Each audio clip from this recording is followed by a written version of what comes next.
Okay, the first piece is by Simone Weil, this, I think, very great philosopher who died in 1940, and she wrote this just before she died. And okay, she's a theologian, if you wish, although a very, very heretical one. But it seems to me that no theologian, however heretical, could have written quite like what I'm now going to read before the 1900. And in her case, it's quite interesting because, I mean, one does know that she was very interested in physics. And I mean, and she wrote several essays exactly about quantum physics and comparing what that meant in relation to classical physics. Although it's not here. Okay.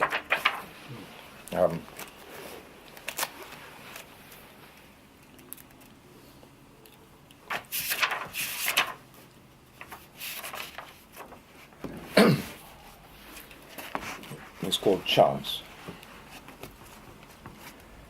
The beings I love are creatures. They were born by chance. My meeting with them was also by chance. They will die. What they think, do, and say is limited and is a mixture of good and evil. I have to know this with all my soul and not love them the less. I have to imitate God, who infinitely loves finite things, in that they are finite things. We want everything which has a value to be eternal. Now everything which has a value is the product of a meeting. Lasts throughout this meeting and ceases when those things which met are separated. That is the central idea of Buddhism, the thought of Heraclitus.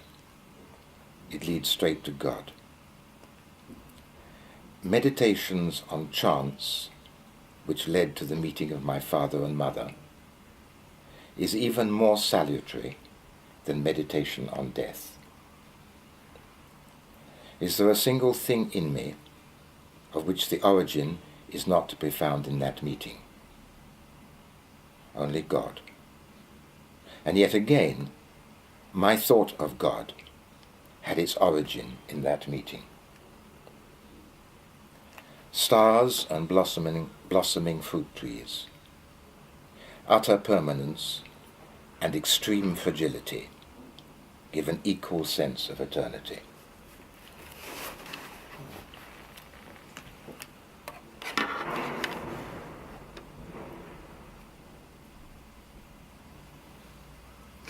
I had the feeling in the poem that the claim was there was no special purpose for the creatures that she loved, other than maybe some sort of removed, abstracted one. Right? Mm-hmm. There wasn't some immediate thing that you could say. In the pre-sort of Darwin period, you could say that these were immediately God's creations and were so innately special, individually special. And I thought she was saying something different, something that it was more random and, well, clearly risky and uncertain, and it wasn't so much to do with the physical world. It was more to do with the, physical world in my sense of the word physical world. I think it was more to do with the biological world and the function of chance in but that's the theory that? of it. That's evolution, right? Yes. I felt that was I can understand what you said. No, but I think it's very interesting what you say. But also you said that it was a 20th century theme, and she says it herself. It's a constant theme that's been around since the Greeks, in different cultures. She says it also in Buddhist philosophy, that this impermanence of existence and this random mixing of existence, that's been around for a long time. That's not necessarily a 20th century... No, of course not. And in a certain sense, no. I mean, the whole of philosophy is actually a rejigging of certain questions and assumptions and guesses. I mean, always the same. I mean, and simply they are used differently. So that, I mean, there aren't new themes in philosophy. No, I mean, if I thought that, I mean, it is not really what she is saying. It is the way that she says it, and the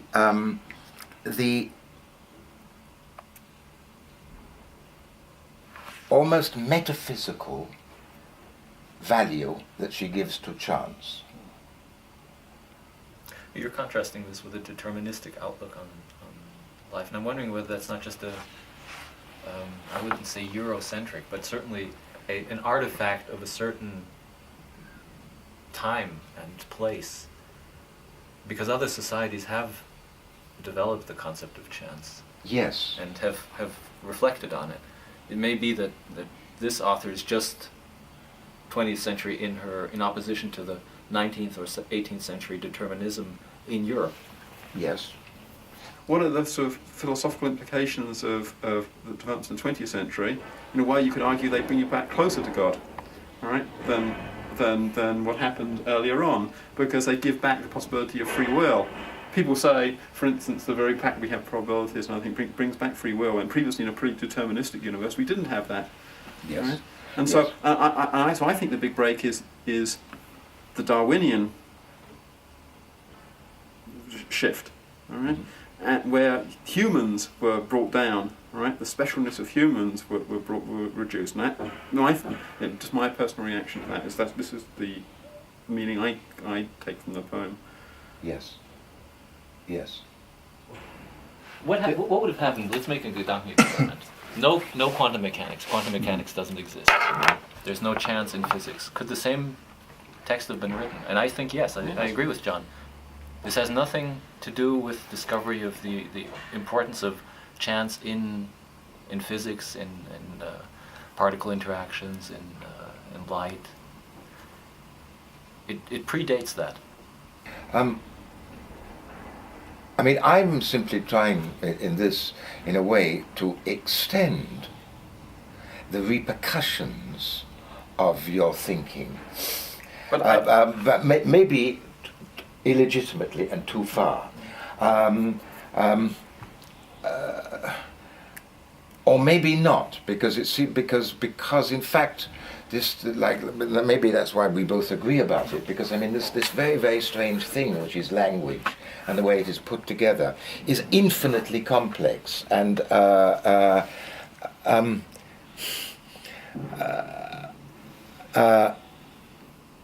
you I mean, as soon as anyway you're writing narrative or poetry, as soon as you put more than 4 or 5 sentences together, somewhere a certain conception of the universe influences your choice. And if it's very transparent writing, you can infer those influences. But I would claim, we were discussing earlier on, right before lunch, how we both believed there was a significant time delay in what we were doing and its practical application, maybe a few hundred years. I think there's also a similar time delay in the modification of language and the modification of the worldview. I don't think this happens instantly. Yeah. So that's right. My reading of quantum mechanics or all these things that happen in the 20th century is hidden order. Is not actually things becoming less structured, but more structured. They're subtly structured. I mean, ones that it's half you discover initially. But you see, I'd say there was more order in the world in a funny way than this is being led to believe. I'm sure you're aware of the anthropic principle, Yes, which would lead to the fact that it's not a big surprise that we find all this order. If there were no order, we would simply not be here, or possibly would not be here, to be surprised at the order. There may be nothing behind it. I mean, the fact that you see the order doesn't mean that there is any rationale behind it. Yeah, it could just be a correlation with our existence. Well, rationale would be an odd word to use anyway, because it would assume consciousness before being, in a way. And the great problem is that we are being and trying to discover, what conscious, if you like, not even conscious is the wrong word, but what forms of order really Yeah, so what you really want to do is find out how much room there is in the variation of the order, variation of the natural laws or in the constants. You can perform Gedanken experiments, create artificial universes in your mind and vary the parameters and see by how much the universe would change if certain fundamental constants were different, if the speed of light were different, the strong interaction, coupling constant were different, a lot of different parameters. And you see that actually the range is not very large. There's not that much of variation that you could have. Before what? Before the universe changes its nature completely? Right? Yes, for example, before stars don't form anymore. Star formation, gravitational collapse, these kinds of things require parameters in a certain range, if that is in fact possible. Mm-hmm. At the beginning of the universe, if this was an option for the universe, it could change these parameters.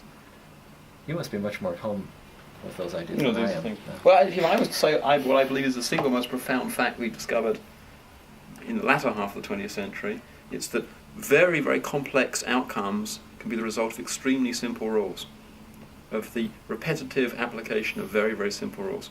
I mean, a simple analogy is that chess is a game, or Go, right? Both games with an immensely varied set of possibilities, such games, but the basic rules are extremely simple. I think now we come to the conclusion this is possibly what the world is, right? Meaning that people believe that, I think many people have a belief that you can only get very complex results from very complex input. Right? This is just not true. It isn't true at all. Right? And this is a really incredible thing. Right? It may be that, and that's the beauty, actually. That's the extraordinary beauty. You could write down something that's incredibly compact, right? So very easy for you to memorize, to know, but yet could describe everything about nature or everything about, in principle. Of course, that process of deriving the consequences from this input is just as complicated as understanding the entire world simultaneously. But the very fact it can be implied by these simple rules, I think that's a very profound fact. And there's no reason. The input doesn't have to be as complicated as the output. Why is the world describable? Why is the world of such a nature that you can describe many properties of it in a more compact way than directly experiencing it? Why should it be that you can summarize experience in some way? Right? That ability to compactify, right, to squish down, is remarkable in itself. Aren't you admitting that in her poem she's admitting the existence, the fact that the world is basically uncaring, and you have to almost impose it, all right? You have to work hard to give it meaning.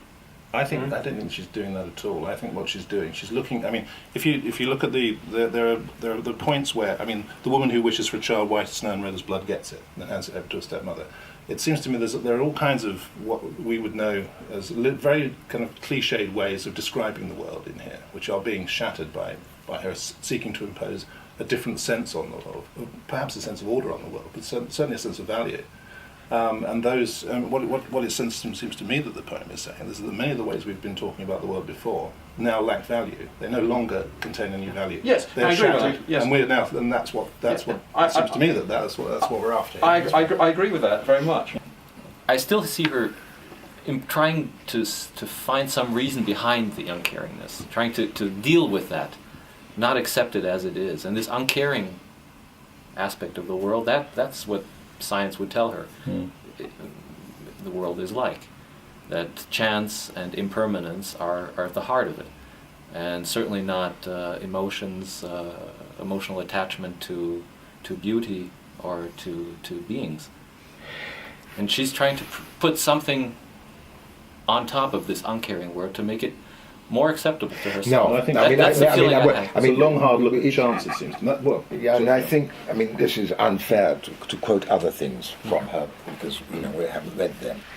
But I think that from then, on the contrary, what she was saying is, let me accept this uncaring world, if you wish, because in accepting it, I will find something. In that acceptance, I will find something. Let me imitate God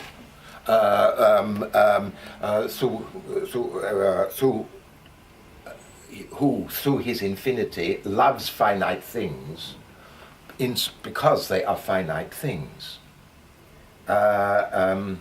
And repeatedly she says,